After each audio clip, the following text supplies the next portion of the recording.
I want to, first of all, before we get into, because I got a whole list of things to cover, there's only so much time. I first of all just want to say to everybody who was worried and actually praying and reaching out via social media or texting and calling me directly, I appreciate you. My daughter appreciates, my family does.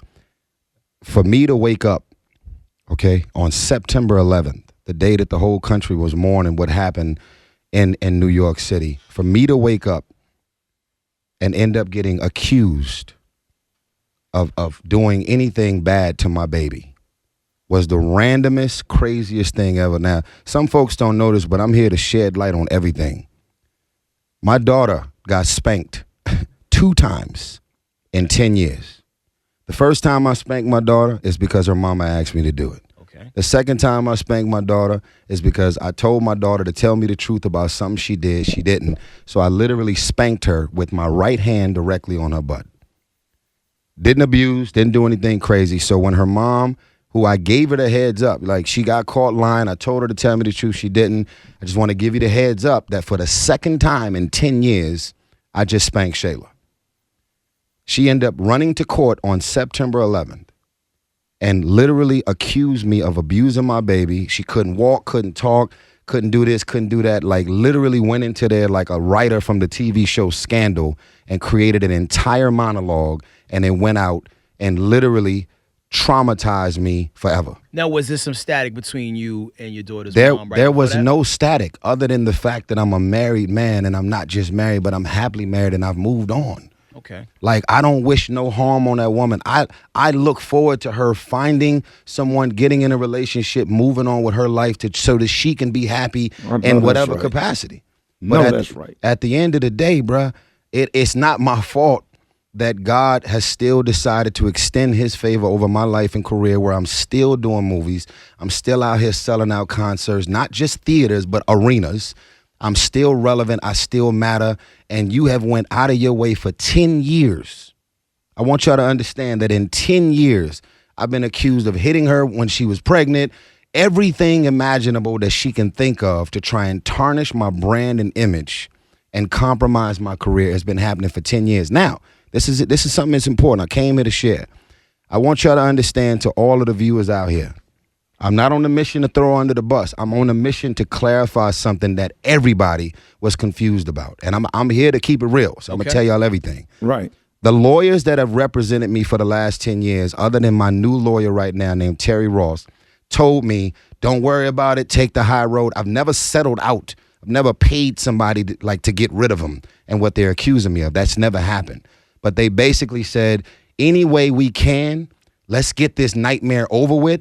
Whatever she accused you of, don't worry about it. People got short attention span, move on. In 10 years, this was the first time Norma has ever testified and went on trial. Like, we did a full trial, and she went and lied for 3 weeks straight under penalty of perjury. And everything that she accused me of for the last 10 years, nothing checked out. Really? Nothing. So what's the repercussions on that? The repercussions was I ended up getting something which I already had. But I went 87 days, bro. I don't have 10 kids. I don't have 10 pregnancies. I've never gotten a woman pregnant ever in my life other than my daughter, Shayla. So for me to wake up on September 11th and literally be accused of something out the blue, and then she gets a restraining order, which means I can't call, no FaceTime, no contact, no pickups and drop-offs at the school, none of the things that I do. Now, some women specifically will be in their feelings about this, but I want to make sure I take this off the record. This is not about men versus women. This is fathers versus liars. I want to make sure I clarify that. You cannot wake up and just lie and just make something up on a Thursday. You know what I feel like saying about it? Some do it to gain advantage, to use abuse or restraining order to gain advantage in courts when you're in the middle of a custody battle. And this is what I want to make sure I clarify. What we have found, and this is the truth, what we have found is that she is suffering from something that a lot of people don't know about, which is called pathological enmeshment. Look it up. It's called pathological enmeshment. You want to Google now? And she's also suffering from something called parenting alienation. when your goal and your mission is to mentally, emotionally, and psychologically mess the kid up so badly where you can get the kid to think the same way that you do about the other parent to try and create separation between both parents. Now, I can say to you, listen, Norma, I love you. I appreciate you. I appreciate what we did. We had an angel. But I married you to keep you in the country. I never married you because I was happily married. You're from London. I married you because we had a baby on the way and I had to do whatever I had to do so that I'm not traveling all the way to London just to spend quality time with my baby. So now you're running around painting this picture like we was like, bro, we got married and it was like 7 people there. Like, I am the most flashiest, flamboyant dude other than Floyd Mayweather. I'm the flashiest. There's nothing about me that's low-key and quiet. You know that I married her to keep her in the country. I'm giving y'all the raw scoop. Like, so for me, bro, listen, I have moved on. I'm married. I'm happily married. My life is blessed. My career is thriving.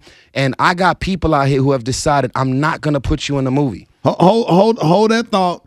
More Tyrese. We're gonna come out. We're gonna go to break right quick. We coming out. We ain't playing no. I came here to tell you the truth, and I appreciate no music in the background because I got ADD. Yeah. We ain't finna play no music coming out of this commercial. Hey, right after this last commercial, we coming right back out with Tyrese. Got the truth, baby. We're going against radio rules because I want to get. We want to. Platform. hear this. Absolutely. Yes, sir. More Tyrese coming up next. Rick Smiley Morning Show.